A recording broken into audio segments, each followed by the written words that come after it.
Oi, esse vídeo faz parte do programa Oficinas Culturais da Secretaria de Cultura de São Caetano do Sul. Meu nome é Wellison e a oficina que vai ser ministrada hoje é a oficina de percussão.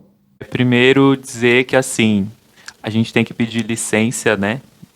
Pedir licença sempre que a gente vai entrar aí no campo da cultura popular, porque por mais que eu tenha, né, sou descendente de nordestinos, enfim, minha avó dançava coco quando era pequena, mas a gente não carrega essa hereditariedade, né, digamos assim, esse lugar mesmo de fala, esse lugar, né, do fazer cultural. Então a gente tem que se colocar enquanto pesquisador, enquanto artista, né, e pedir realmente licença para estar falando sobre esses ritmos, né, e principalmente o maracatu que a gente está falando agora. Então eu vou começar e contar um pouquinho dessa história aí do maracatu de baque virado. Então vamos lá. Primeiro, assim, para falar da história do maracatu, a gente tem que falar da história do povo negro, né? O povo negro aqui no Brasil, que deixou marcas, né, na cultura, e lembrar que o povo negro ele não veio para cá porque quis, ele veio escravizado, né? Veio como sendo escravizado e os resquícios estão aí até hoje, né? Os resquícios sociais, né? De quase 400 anos de escravidão, certo? Ficou muita coisa que criaram, né? Assim como essas manifestações culturais, e ao mesmo tempo o Estado, né? Ele foi muito opressor e ainda é muito opressor, né? O racismo institucional está aí até hoje. E falar de maracatu, falar de cultura popular, é também falar dessa história, né? Do povo preto. Então, esses saberes, né, esses costumes, práticas, histórias desses ritmos e também no maracatu, eles são passados através da oralidade. Então, não tem nada escrito, né? Então, pode ser que tal história seja contada de um jeito por uma pessoa, por uma nação, né? E outra pessoa conta isso, né, a mesma coisa de outro jeito. Então isso é super possível, né? Porque a gente começou a ter registros, né, muito tardiamente ainda. Até porque, né, no Brasil as pessoas negras não podiam estudar. A primeira Constituição no Brasil, que fala que o direito ao acesso à escola, né, ele é constitucional e ele é para todo mundo, é a Constituição de 1934, né, lá na primeiro período Vargas. E isso depois de 400 anos quase de escravidão, né? Mas mesmo essa Constituição, ela vai dizer lá, né, 1934, então 46 anos depois da abolição da escravidão no Brasil, né? Mesmo ela sendo a primeira a garantir a educação para todos, ela ainda era muito, muito, muito excludente. Então, estava escrito na Constituição, artigo 138, a União, os estados e aos municípios, nos termos das respectivas leis, caberia a estimular a educação eugênica, ou seja, os eugenistas, né, e racistas. Então, através da própria Constituição brasileira, eles visavam assim conscientizar os jovens e os adultos, né, por exemplo, a não misturar, né, não ter filhos, né, com pessoas negras, né? Então, a gente vê que mesmo quando o povo preto é incluído, né, e há não muito tempo, não faz nem 100 anos isso, né? Existem várias outras coisas por trás, né? Esse racismo institucional aí, que está até hoje, né? Com resquícios aí na nossa sociedade contemporânea. Então, como surge aí essa manifestação cultural chamada maracatu, né? Maracatu de baque virado, porque tem o maracatu cearense e tem o maracatu rural. E aqui a gente está tratando de maracatu nação, maracatu de baque virado. Essa manifestação cultural, chamada maracatu de baque virado, ela vai nascer a partir da coroação, né, de reis e rainhas do Congo. E alguns historiadores, né, alguns pesquisadores vão dizer que esses reis e rainhas do Congo, eles eram reis e rainhas realmente nas suas tribos, né, na África. E aí vieram aqui para o Brasil escravizados, e aí os escravos iam coroar seus reis e suas rainhas, de acordo com as respectivas nações, com os respectivos territórios, né, seja ali da Angola, do Congo, enfim. E outras teorias vão dizer que esses reis e rainhas do Congo, eles eram escravos, só que aí eles faziam alguns serviços, né, a uma ponte, né? Eles eram meio que assim diplomatas, né? Eles faziam alguns contatos diplomáticos, buscando algumas concessões com os senhores de engenho, né? Com os brancos. Então, para buscar algum tipo de melhoria, né? Para os escravos. E aí eles eram reconhecidos pelos escravos e então eram coroados, né? Como rei e rainhas ali. E no dia da coroação, eles eram coroados nas igrejas de Nossa Senhora do Rosário, né? Há registros, mais ou menos de 1670, né, dessas coroações de reis e rainhas do Congo. O primeiro registro de maracatu, nação, que a gente tem é de 1800, né? A fundação do grupo de 1800, que é o Maracatu Nação Elefante, que é o mais antigo, né? E foi um dos maiores da história aí, por muito tempo. Com a grande rainha Dona Santa. E aí o elefante tem a fundação de 1800, mas a gente está vendo aqui registros que 1670 já tinha essa coroação, né, de reis e rainhas do Congo. Então o maracatu ele já estava ali surgindo, né, ele já estava se modificando, né, já estava ganhando corpo, provavelmente há muito tempo, né, antes disso ainda, do que 1670 por aí. Então, no mínimo, o maracatu de baque virado tem uns 350 anos, certo? E daí, nessas coroações, era permitido aos negros, né, escravizados, sair nas ruas, batucando, né, cantando, vestir as roupas, né, que eram cedidas pelos brancos. E aí, então, eles realizavam esse cortejo com diversos personagens aí da corte real, imitando uma corte real portuguesa. Contendo diversos personagens, né, que podem ser vistos até hoje nos cortejos de maracatu, né, maracatus nação, maracatus tradicionais lá em Pernambuco. Então, vou falar agora para vocês alguns dos personagens do cortejo de maracatu de baque virado. Para falar aí dos personagens do cortejo de maracatu, acho que primeiro a gente tem que falar da calunga, né? As calungas, elas são bonecas, né? Geralmente de madeira, né? Enceradas e tudo, vestidas com muito brilho, né? Com pedrinhas, com uma vestimenta realmente muito rica, assim, né?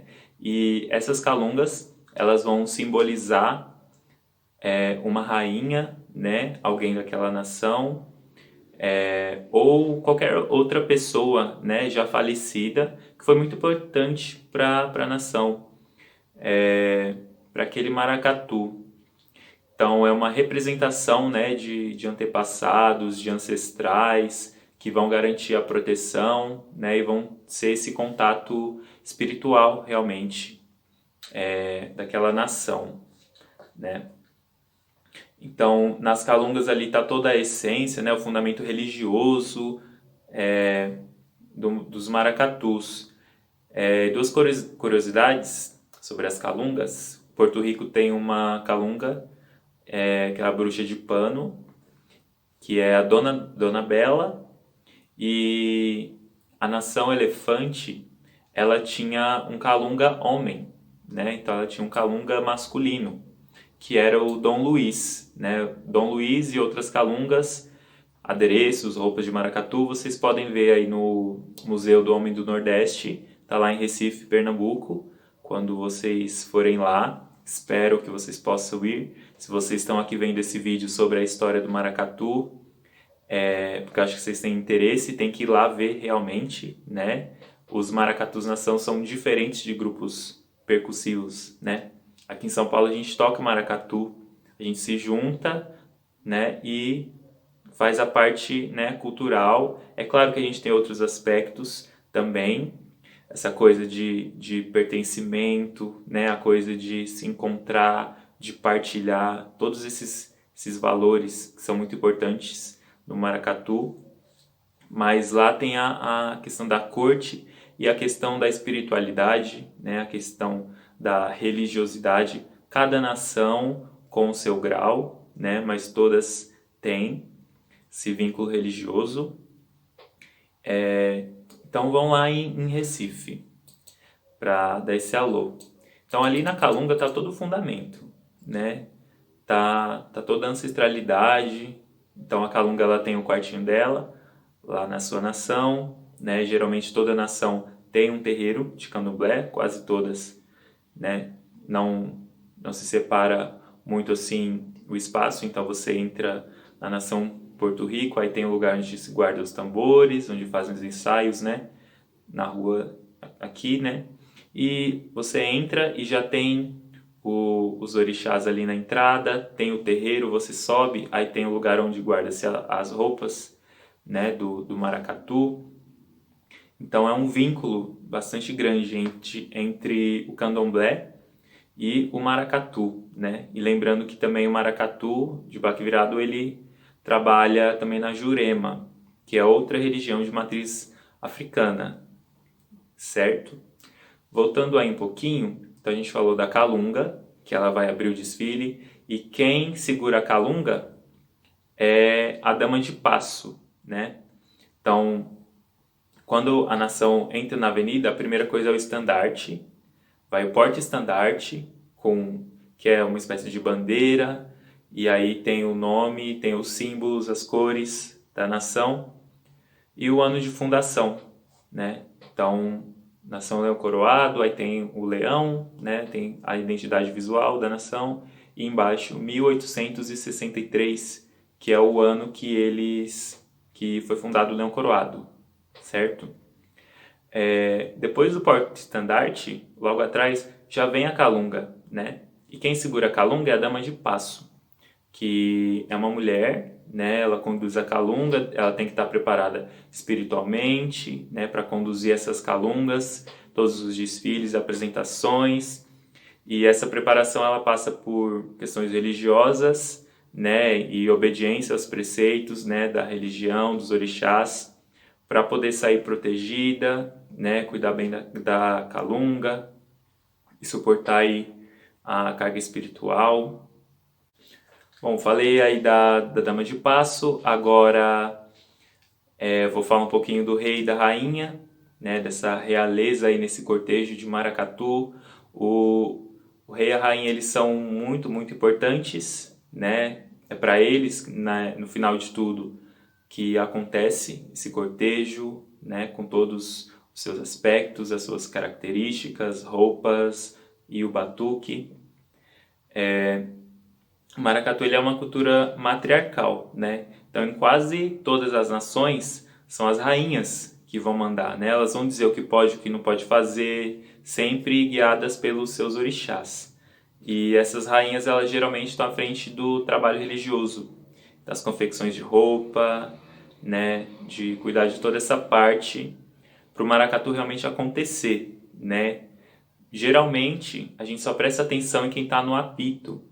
Então, quem comanda a bateria, que é aquela parte mais pulsante, né, que é super importante também, mas essa pessoa que fica em evidência, né, o mestre, ou mesmo nos grupos percussivos, o regente. Então, eu tenho o meu grupo, que é o BAC-CT, que é um coletivo aqui de Cidade de Tiradentes, no extremo leste, e só que não tem maracatu só com apito, né?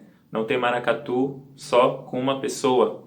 Não tem maracatu sem né, coletividade, sem todo mundo tá tocando junto, sem todo mundo tá se olhando, sem todo mundo ajudar para aquilo acontecer, né? Então não existe uma pessoa mais importante que a outra, não existe um instrumento mais importante do que o outro. Aí já em outras nações, o rei, né, que é o presidente também, às vezes, ele vai ser essa figura que cuida dos adereços, né, dos figurinos, como na nação Encanto do Pina, né, com o rei Tiago.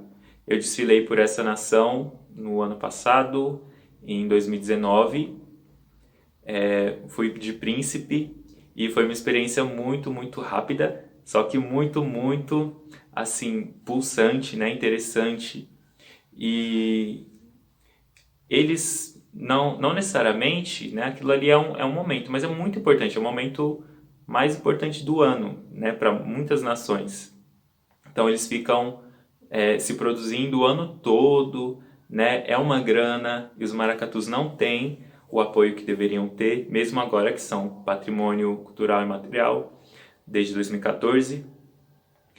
Então é muito trabalho para botar aquilo ali na avenida, para fazer bonito, né? E você se sentir parte, né, daquilo, ver as pessoas, né, se espantando assim com a beleza, né, de toda a dança. É uma manifestação muito rica o maracatu. O maracatu tem o canto, a dança, né, tem a música, você pode tocar. Ah, não quer nada disso? Você pode ajudar a costurar, você pode desenhar, né? Você pode fazer diversas coisas no maracatu que não estão ligadas a necessariamente ir lá e tocar no maracatu, né? Você pode fazer parte lá de alguma coisa mais teatral, fazer parte da corte, enfim. E os próximos que eu vou falar são os vassalos. Os vassalos, eles são escravos que levam o palio. O palio, ele é um guarda-sol que protege o rei e a rainha. Não é um carro. Então, tem o rei e a rainha. E aí tem um grande guarda-sol assim, bonito, protegendo o rei e a rainha do sol. Enfim, é toda uma representação também. E o vassalo é essa figura, né? Geralmente são dois, porque o palio é pesado. Então, ficam dois vassalos assim, né, que são os escravos, para representação dos escravos, para segurar esse palio, né, para o rei e a rainha lá ficar embaixo, certo? Depois a gente vai ter os lanceiros, que eles protegem a corte real. Então os lanceiros vão com as suas lanças, né, e com toda assim uma representação também de braveza, digamos assim. Eu já fui lanceiro também aqui no grupo percussivo, que é o Porto de Luanda, que eu participo. E é bem legal também, às vezes, a gente sair desse lugar de tocar e ser um personagem, né? De fazer outra coisa, ajudar no figurino, porque não é só tocar, né? Tocar é apenas uma parte do que é ser um grupo de maracatu ou ser uma nação de maracatu, né?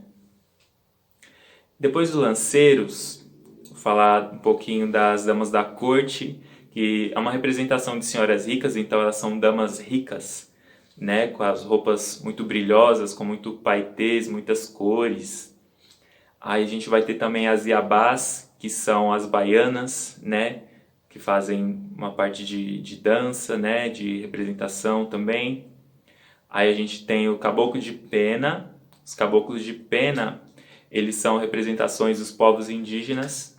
Então, se você olhar qualquer desfile de maracatu, nação, você vai ver eles com arco e flecha, né, com roupas, né, de penas, tal, bem nessa questão indígena mesmo, e eles batendo ali o arco e flecha, né, de madeira, fazendo aquele barulhinho e fazendo os passos mesmo, bem mais indígenas, né.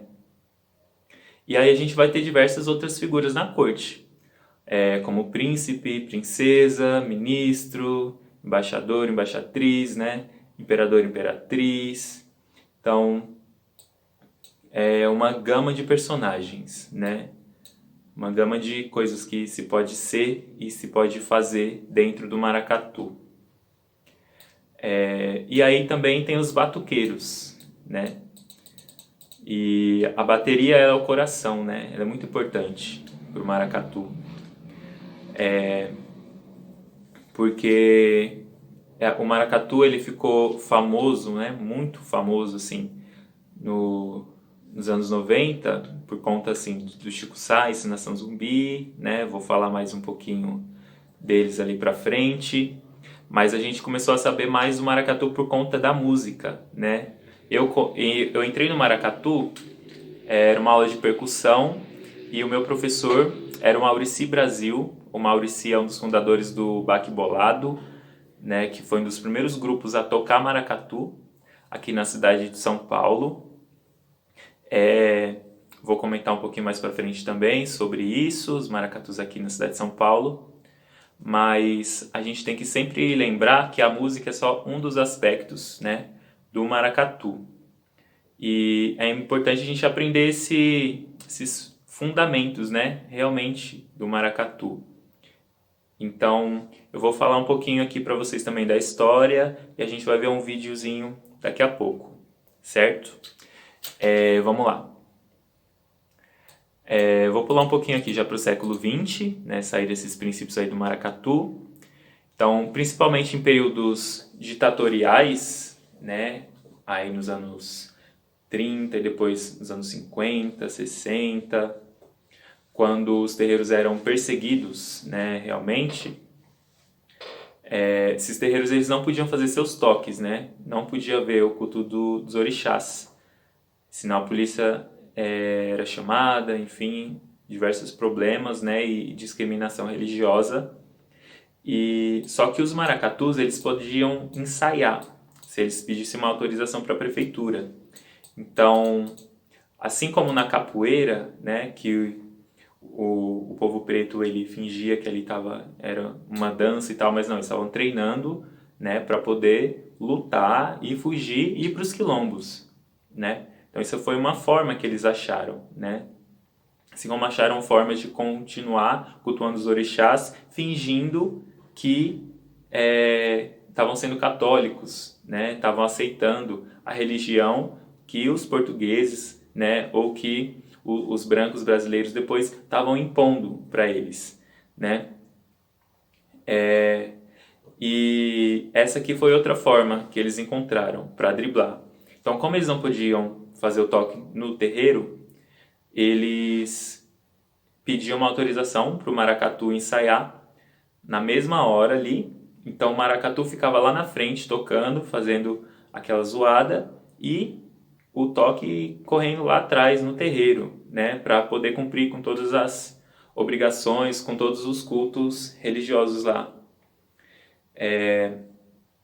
Então esse som ele encobria, né, o som que estava acontecendo lá dentro. E para sorte da cultura brasileira, né, a gente teve essas pessoas, né, que, enfim, conseguiram driblar essas coisas e deram sua vida, né, para os maracatus aí. Como a Dona Santa, por exemplo, que foi rainha do maracatu elefante, o seu Luiz de França, que foi mestre do leão coroado, que, putz, é um cara que todo mundo conhece e todo mundo deve muito respeito à história de seu Luiz de França e a história do maracatu leão coroado. Tem a Dona Mariú, do Estrela Brilhante de Igaraçu também. E a gente pode citar a Dona Madalena, do Maracatu Nação Indiano. Foi muito importante também, Maracatu Nação Indiano ganhou muitos carnavais. Dona Madalena foi uma das grandes rainhas aí da história do maracatu também. Eudes Chagas, da Nação Porto Rico, e por aí vai. E tantas outras pessoas, né, negras e negros que dedicaram e dedicam suas vidas aí à cultura popular, né? A gente sabe que tem muitas pessoas que não são negras, muitas pessoas que não são pobres, né? Pessoas de classe média, pessoas acadêmicas, né, estudiosos que não vêm desse lugar, né, que eu também venho, moro na cidade de Tiradentes. Então, não vem desse lugar de periférico, né? Não vem desse lugar de pobreza. Pessoas que tiveram acesso a outras coisas reconhecem isso como cultura, né? E estudam, e difundem, e tem grupos. E eu acho que isso é super importante, né? Super legal também. Desde que saiba que que realmente, né, são coisas muito diferentes, né, são realidades muito diferentes. Então pode parecer muito glamuroso essa questão das nações de Maracatu quando a gente estuda. Pode parecer, mestre tal, tá aqui, tô fazendo uma oficina com ele, a gente fez a oficina, putz, se emocionou, a gente teve essa vivência, soube várias histórias. Só que o mestre, lá em Recife, ele é simplesmente o seu Toninho, o seu Walter. Então, por exemplo, a mestra Joana, fiz oficina com ela aqui quando ela veio, e aí ele era a mestra Joana, né? A primeira mulher na história a estar na frente de um apito, né? Por muito tempo e ser reconhecido como uma mestra de maracatu, realmente. A gente sabe que, claro, a dona Olga do Igaraçu, foi rainha do Igaraçu, ela puxava toadas, a dona Santa também, né? Porque os maracatus antes eles não eram grandes desse jeito que é hoje. Os maracatus antes saía com 5 alfaias, né? Quem saía com mais alfaias, né? Era o leão coroado, era o elefante, que às vezes com 12 alfaias no máximo. E 12 alfaias, assim, um grupo de percussão tem 12 alfaias, né? Tem nações aí que saem com muitos e muitos batuqueiros hoje em dia. Mas naquele tempo não era assim. Então a rainha ela estava ali perto da bateria, né, do maracatu. Então ela ia puxar uma loa. Então ele ia lá e cantava. E todo mundo respondia, porque a rainha estava ali perto. Mas realmente, mestra de batuque, né? A pessoa que está à frente do batuque mesmo, além de outras obrigações, né? A mestra Joana ela foi a primeira, né? E ela é a primeira, muito guerreira, sofreu muito preconceito por isso e ainda sofre. E a gente tem que saudar essa mulher, né? Porque é muito importante o trabalho dela. Ela fundou o Baque Mulher, que é um grupo percussivo lá de Pernambuco também. E hoje em dia tem o Baque Mulher em vários lugares, né? Várias cidades aí do Brasil. Então, isso é para falar assim que a gente tem que ir com muito respeito, com muito cuidado, né? Quando a gente está falando dessa cultura que é tão ancestral, enfim, e tão viva e está mudando até hoje, né? E o que eu estou falando aqui para vocês é um pouquinho desse fundamento do maracatu, né? E que a gente tem que ter esse respeito, essa humildade, pedir licença para brincar o maracatu. E para falar melhor sobre essas nações, né, sobre essas dificuldades que eles têm lá nas nações, toda essa potência, né, transformadora e agregadora, nada melhor do que eles mesmos, né, os integrantes das nações de Maracatu, falar, né, dar voz para eles. Por isso eu editei aqui um documentário.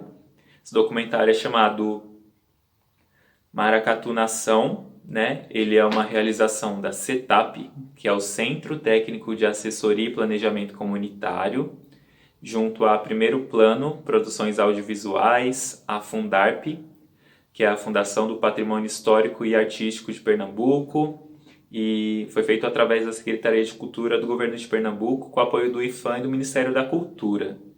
Existem vários outros, né, vídeos parecidos, né, que falam sobre maracatu, documentários, aí no YouTube, maiores ou menores, e eu recomendo que vocês assistam, porque aí vocês vão poder ter uma dimensão do que realmente é o maracatu de baque virado, porque não é só um ritmo. Na aula 1 a gente aprendeu alguns ritmos, né? Eu mostrei para vocês alguns ritmos e a gente vai se aprofundar muito neles, né? Mas eu estou falando da história do maracatu agora, para a gente ver que não é só um batuquinho gostoso, né? E não que todo mundo, nossa, agora eu para tocar maracatu eu tenho que ter vínculo religioso algum. Não, você não tem. E os mestres não acham que você tem que ter também, né? Mas é entender que esse vínculo religioso lá nas nações de Maracatu em Recife, ele existe e respeitar, né? Respeitar muito. Aqui nas aulas a gente vai aprender, né? Canto, a dança, o ritmo, mas a gente também tem que aprender os fundamentos do maracatu. Então, tudo que tem por trás aí dessa cultura que é tão rica, né? Então, Não precisa sair aqui do vídeo, o documentário vai começar agora.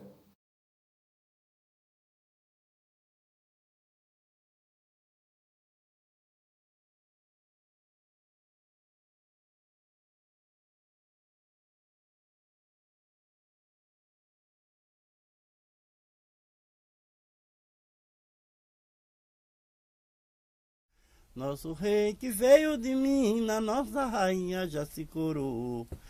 Nosso rei que veio de Minas, nossa rainha já se coroou. Nagô, nagô, nagô, a nossa rainha já se coroou. Nagô, nagô, nossa rainha já se coroou. A rainha que desempenhava as funções caiu em sua velhice. No lugar, outra escrava do amparo assume o posto, junto com o antigo rei. Eles caminham para a coroação. Negros e negras vestidos de algodão branco e de cor. Um batuque compassado, que depois se acelera, anuncia a chegada do maracatu. Nosso rei que veio de Minas, nossa rainha já se coroou. Nagô, nagô, nagô, a nossa rainha. As despesas da cerimônia são pagas pelos negros. O cortejo segue para a igreja. O vigário, que nada comeu perto do meio-dia, não coroa a rainha até receber os dízimos.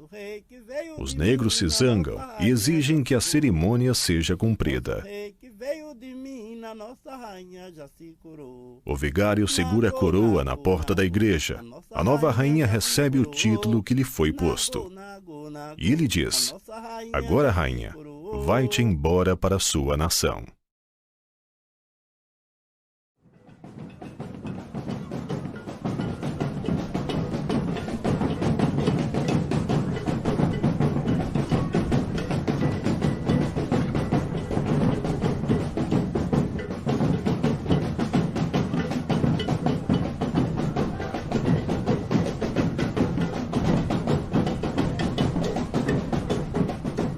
O maracatu ganhou o mundo.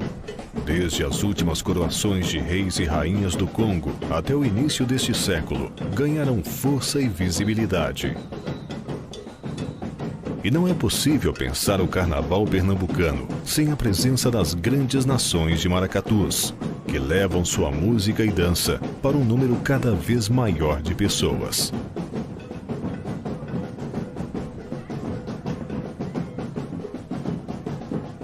Não há quem resista ao som das alfaias, caixas, gongue e mineiros, instrumentos que formam um batuque e que ressoam pelas ruas, avisando que uma corte real se aproxima. O estandarte anuncia a chegada da nação, seguido pelas damas do passo girando com suas calungas, trazendo consigo o axé do grupo. Baianas com suas saias coloridas, rodopiando pelas avenidas. Casais nobres ricamente vestidos dançam no embalo do batuque, anunciando a chegada do rei e da rainha, que sempre desfilam protegidos pelo grande pálio, enquanto o mestre canta as toadas da nação. Durante muitos anos falou-se nos maracatus enquanto uma manifestação cultural oriunda da coroação dos reis e rainhas do Congo. Mas os maracatus não se resumem apenas ao cortejo. Nesse sentido, é preciso destacar que os maracatus nação vão ter vida própria em relação às festas dos reis e rainhas do Congo. Nós encontramos muitas notícias informando sobre maracatus, que desfilavam no carnaval da cidade do Recife já nos anos 80 do século XIX. E são muitos grupos. Aqueles grupos carnavalescos que poderiam desfilar ao longo do século XIX, os maracatus foram obrigados a adaptar-se às posturas municipais da cidade do Recife.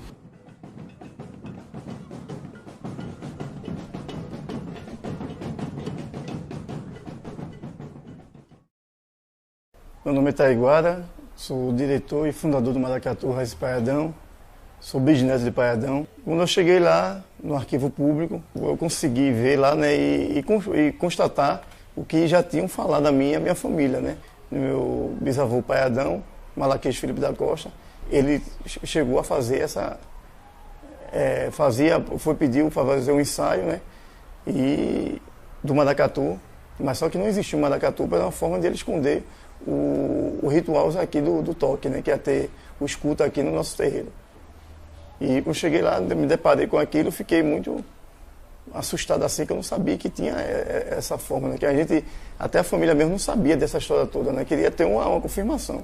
E lá no arquivo público, tá lá, constatou em 19 de janeiro de 1933, meu avô pediu uma portaria, saiu na portaria um pedido para fazer um ensaio do maracatu.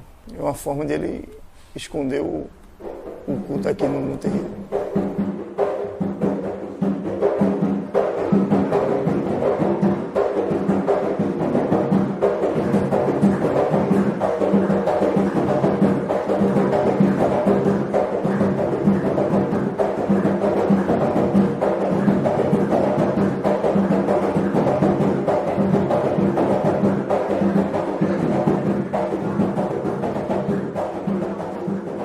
Ele não foi criado na África, o maracatu. O maracatu foi criado justamente aqui em Pernambuco.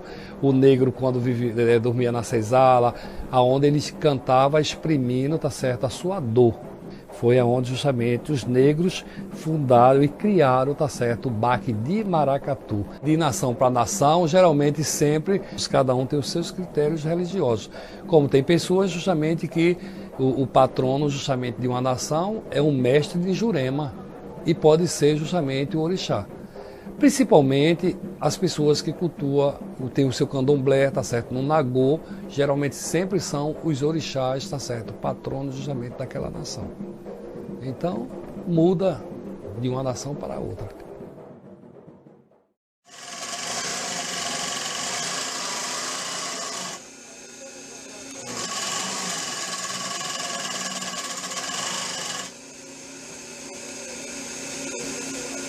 Bom, ser rainha do maracatu é muito trabalho, muito mesmo, porque se nós temos 1, 2, 3 filhos, aí se torna uns 100, 200, 300 filhos, porque o tempo todo eu não tenho um minuto de sossego quando é tempo de maracatu. Mas eu já me acostumei, já faz quase 10 anos que eu estou com o mestre Edmilson, rainha também do maracatu, costuro para eles também, para batuqueiro, de batuqueiro até o finalzinho que fica a rainha.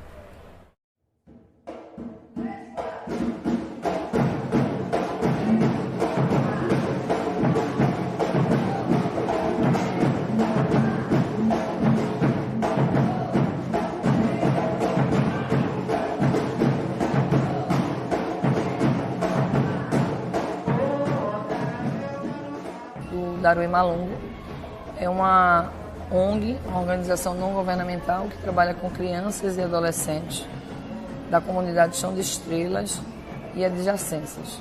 A gente está aqui desde 88 e a gente desenvolve um trabalho de educação e cultura. Eles chegam aqui com o intuito de fazer dança e percussão, logo no início. Eles nem sabiam ler e escrever, nem estavam inseridos nas escolas. Então a gente começou um trabalho de alfabetizar, né? Despertar o interesse pela leitura, e a gente utilizou do que trazia eles para cá, que era a cultura. Eu entrei no maracatu, acho que num momento crucial assim, da minha vida. Entrei no maracatu na época que é assim, né? Que a gente que mora em periferia, a gente tem um momento da vida que a gente tá balançando para o lado, pro caminho do bem e o caminho do mal. Acho que um exemplo está aqui na sua frente, sou eu mesmo, como um exemplo maior, e eu sempre conto isso em qualquer lugar que eu vou, para as crianças, quando eu estou dando aula, para os meus alunos no meu trabalho, que eu trabalho no CAPS, digo a eles que a música na minha vida mudou para muita coisa, mudou para melhor. É uma comunidade, né? Diferente. Um mora em Casa Forte, um mora na Bomba de Emetério, um mora na Mangabeira, um mora no Alto Pascoal. Então, o Estrela Brilhante abraça toda aquela comunidade. Então, cada um tem os seus itens. Eu faço isso, eu faço aquilo, eu sou aquilo. Então, para juntar todas as cabeças num lugar só, eu tenho que ter um pouco mais de fala. É assim, vai ser assim. Ah, não vai não, então você fica. E o medo de ficar é ruim, que eles gostam. Eu comecei a andar atrás da Dona Santa, eu tinha 5 anos de idade, né? O maracatu mais conhecido dentro do estado de Pernambuco era o maracatu de Mãe Santa. Foi no tempo que o governador era Reis, mais 2 anos ela faleceu, e foi ele que colocou o maracatu, porque não tinha mais ninguém da família dela. Então ela exigiu do governador que quando morresse, botasse no museu. Então ele colocou.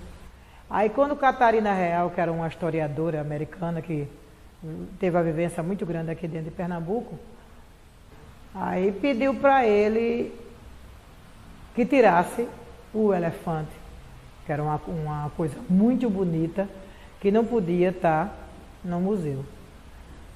Aí ele falou para ela que não. Porque a gente não pode tirar, entendeu, esse acervo bonito que está aqui, que estava lá atrás do Cinema Recife, na Avenida Norte, há muitos anos. Porque as calungas originais do maracatu elefante se encontram aqui, vocês estão vendo aí, que é uma coisa fantástica, como tem ali uma do Estrela Brilhante, que o pessoal reclama porque está no museu. Dona Madalena, como rainha, ela dançava muito bonito o maracatu. Tanto ela dançava muito bem, como a neta dela dançava muito bem, que ela ensinava as meninas a pegar na boneca, dançar com a boneca. Né? E ela tinha um pé de dança que era negócio para cinema. Você não tinha uma rainha aqui para dançar igual. Nem a própria Dona Santa dançava igual a Dona Madalena. Dona Madalena dançou muito maracatu. Dona Santa era mais diferente, era uma pessoa mais, sabe? Assim, rígida pela antiguidade. E Dona Madalena não. Dona Madalena veio da usina Bom Jesus. Filha de escravo também, como Dona Santa, né? E aprendeu muitos ritmos de dança por ali. Aquela região da usina Bom Jesus ali, tinha muita dança, muito ritmo do povo negro. Então ela aprendeu muita coisa boa. Ela deu show aqui, foi campeoníssima. Uma rainha que teve mais vitória nos carnavais aqui foi ela. Foi a mulher que criou o tambor silencioso. E é isso que faz com que essa celebração da Noite dos Tambores Silenciosos, comandada pelos maracatus, permaneça como está.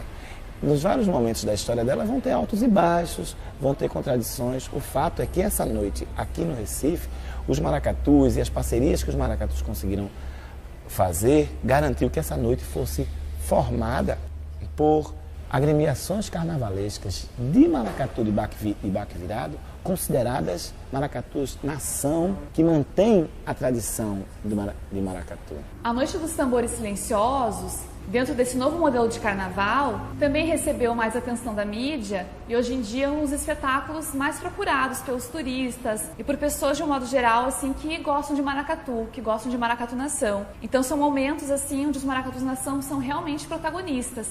Não se pode esquecer a contribuição que alguns segmentos dos movimentos negros tiveram também para essa valorização do maracatu. Como exemplo assim mais marcante, dá para se pensar o modelo de carnaval que foi estabelecido no Recife de 10 anos para cá, de 2002 para cá. Hoje você chega na loja, troca sua guitarra por um alfaia, as mulheres, as garotas, as minas te admira e quer saber onde tu toca, de que nação tu toca ou de que grupo tu toca. Antigamente, você com a alfaia na mão, você era macumbeiro. Então, se essa religiosidade, se o maracatu, se a essência dessa manifestação tivesse 50% do apoio que o governo federal, municipal, estadual deu ao frevo, nós seria com certeza hoje um Eliaê, um Olodum ou até muito mais do que isso. Porque a essência religiosa nós temos de dar e vender. Porque os maracatus, até a década de 80, eles eram muito desacreditados. A antropóloga Catarina Real, no seu livro, ele diz que os maracatus estavam em decadência e em poucos anos eles iriam ser extintos. O que eu acho que se ela tivesse viva hoje, ou ela estaria decepcionada pelo que ela falou, ou estaria muito feliz por ter dado tudo o contrário do que ela previa. Em 90 surgiu o grandioso mestre Chico Sainz com o seu Mangue Beat, com a sua mistura de maracatu, coco, rock, e que fez com que os maracatus obtivessem um destaque grandioso no cenário artístico, tanto nacional como internacional. Também ajudou para nós maracatuzeiros, não só a influência do Mangue Beat, mas também o fato de alguns maracatu do Nação Pernambuco, particularmente, começar a realizar uma nova roupagem na apresentação de maracatu e começar a divulgar isso no exterior também, juntamente no mesma época que o Mangue Beat surgiu.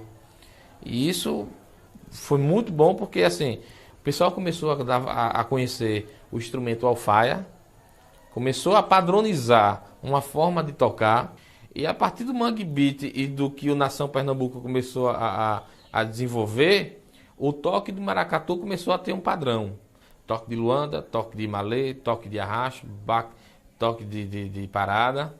E que isso foi muito bom, porque aí abriu um leque para que outras pessoas, independente da religião, começassem a ter interesse de tocar maracatu. E isso fez com que os maracatus nação tomassem um reinado, um lugar, porque hoje existem vários maracatus, mas graças a Deus nós que somos maracatu nação, que chamamos de maracatu nação autêntico, que é o que é ligado ao candomblé, que é o que tem todas essas características de cortejo, etc., tomasse uma proporção grande. Assim, os maracatus percussivos, eles têm um respeito para os maracatus nação.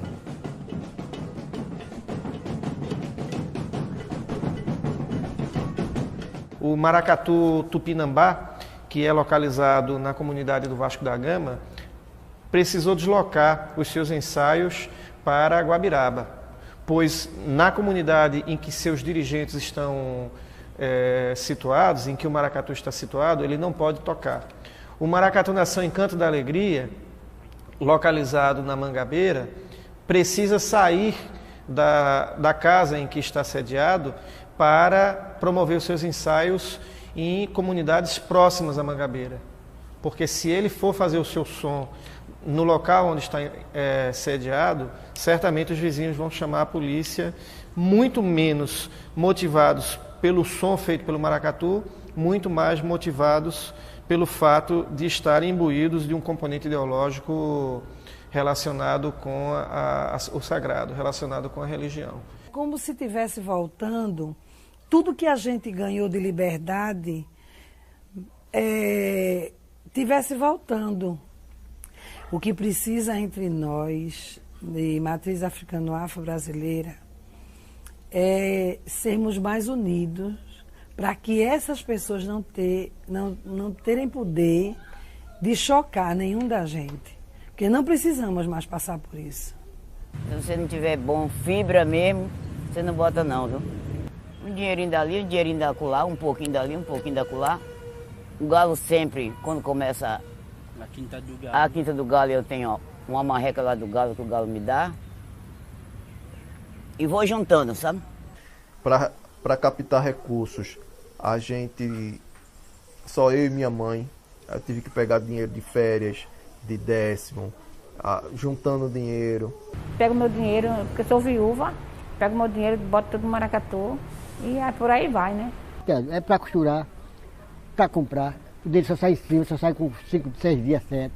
Minha dificuldade. A dificuldade é essa mesmo. Maracatu. E não temos recurso. Recurso não tem. Fica complicado para botar maracatu na rua, né? Dinheiro não sai, custa sair. Quando vem, já tá em cima da hora. Como é que nós vamos fazer o carnaval? Agora eu vou falar um pouco do maracatu aí na atualidade, na contemporaneidade, né? Os maracatus, eles não tinham muita visibilidade, né? Assim como outros ritmos de cultura popular. E claro que ainda tem muito pouca visibilidade, né? Eles não são reconhecidos como música brasileira, né? Quando você pensa que esses ritmos, né, de cultura popular, como o maracatu, eles não estão na mídia, eles não são falados, não são valorizados, não são apoiados, né? Aqui em São Paulo ainda existem algumas políticas culturais, né? Como na cidade de São Paulo a gente tem o programa Vai, fomenta as periferias, na cidade de São Caetano do Sul mesmo, a gente vai ter programas, né, como de oficinas culturais, a gente vai ter eventos como Carnaval, Entoada Nordestina, que buscam valorizar, né, esses ritmos também, A gente tem outros editais, como o PROAC, que é estadual, aqui de São Paulo. E se a gente pensa isso lá em Pernambuco, né? Você imagina que são muitos grupos de cultura popular, muitos, para pouca verba, né? Então não existe, por exemplo, um programa VAI, que é um programa que apoia, né, coletivos culturais da periferia, como existe na cidade de São Paulo. Então é mais difícil ainda esses maracatus se manterem lá, ainda mais com todos os custos, né? Existe toda a questão do cortejo, né? Muito mais pessoas, enfim. Então os maracatus, eles não tinham essa visibilidade toda, né? E a pouca estrutura que tem hoje, mas que já é muito melhor do que a de 30 anos atrás. Então o samba reggae, ele era o ritmo que dominava ali o Brasil, fim dos anos 80 e começo dos anos 90, que é diferente de axé. Samba reggae é uma coisa e axé é outra. Então a gente tem pessoas, né, cantores aí muito famosos e cantoras que tem o samba reggae aí, né, na sua musicalidade, como Daniela Mercury, Ivete Sangalo, Margareth Menezes e vários outros nomes aqui. E o surgimento aí do Olodum, né, que ficou mundialmente famoso. Até o Michael Jackson criou o clipe lá, ele veio para cá filmar o clipe They Don't Care About Us. Com o maracatu, como que ele começou a ficar mais em evidência, né? E como teve esse boom, essa explosão de grupos de maracatu pelo Brasil e pelo mundo todo, porque não tinha. Lá no meio dos anos 90, começou essa história, né, de todo mundo falar o que é maracatu, o que é coco, o que é isso aí, ciranda, quando grupos como Banda Mestre Ambrósio, Maracatu Nação Pernambuco e também a Banda Nação Zumbi começaram a circular na mídia, né, vender CDs. E o Nação Pernambuco, por exemplo, é um grupo percussivo, né, um grupo artístico, cultural. Embora ele tenha nação no nome, ele não é uma nação de Pernambuco, né, não é uma nação de maracatu. Maracatu Nação Pernambuco é um grupo artístico que pegou os elementos ali do maracatu e juntou ali o canto, a dança, né, e tirou o aspecto religioso. E aí saiu como um grupo artístico, né, se apresentando em teatros, colocou sopro. Então ele deu uma outra característica para aquilo ali que acontecia. E um dos meus primeiros mestres também, que é o Silvio, do Porto de Luanda, ele começou a ouvir maracatu aí, né, no disco, né, lá no começo dos anos 90, com o Nação Pernambuco, porque era o único que existia, não existia disco de maracatu, né? Então a Nação Pernambuco vai e lança, e as pessoas começam a ter acesso e falam, olha, o que é isso aqui, né? Mas esse boom foi provocado principalmente pela banda Nação Zumbi, que foi, né, uma banda que explodiu aí, 94, 96, que vinha tratando aí sobre o Mangue Beat, trazendo esses ritmos que eram lá de Pernambuco, faziam parte da cultura popular, como maracatu, coco, afoxé, ciranda e outros. E aí as pessoas começaram a ouvir isso, né? Putz, mas é um som de rock. Só que o que é isso? Que instrumento é esse aí, né? Que era o instrumento alfaia, né? Que tinha bastante nas músicas. E aí a galera, nossa, mas maracatu atômico, o que é isso? E aí começou a ter um boom de grupos, né? Pelo Brasil e até pelo mundo, né? Então, se parar para pensar hoje, aqui na região metropolitana de São Paulo, tem no mínimo aí uns 15 grupos, né? Por baixo.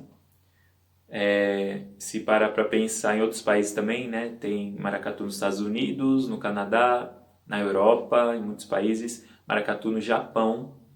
Então, o maracatu, ele tá no mundo hoje, né?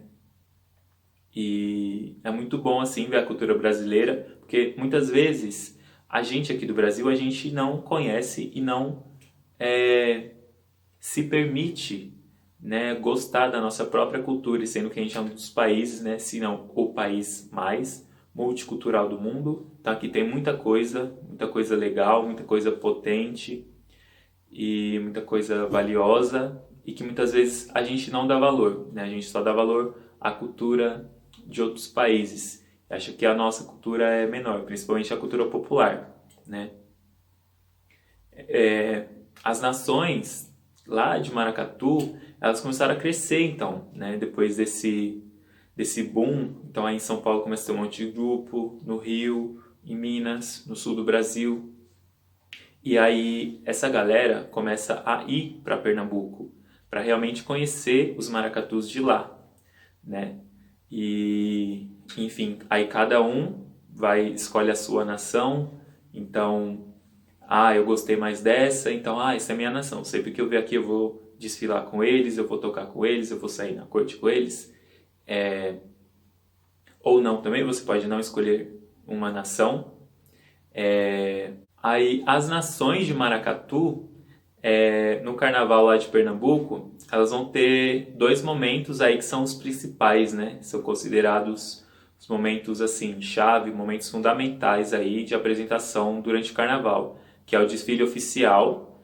Então ficou o ano todo ali se preparando, né? Preparando novas toadas, novos toques, novos vestimentas ali, para chegar ali naquele momento, naqueles 40 minutos, é muito pouquinho tempo para fazer essa evolução e ganhar o carnaval, né? Eles têm ainda muito pouco apoio, então a prefeitura de lá dá R$8.000 para cada nação, que é pouquíssimo. Imagina que você tem R$8.000 para organizar um desfile com 100 pessoas, com 200 pessoas, né?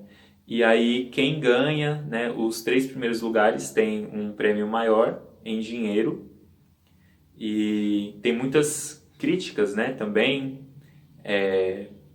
ao desfile. Algumas nações elas não desfilam, por exemplo a nação Leão Coroado e Estrela Brilhante de Igaraçu, né, porque elas vão dizer que, por exemplo, esses desfiles e essas competições eles começaram a descaracterizar os maracatus.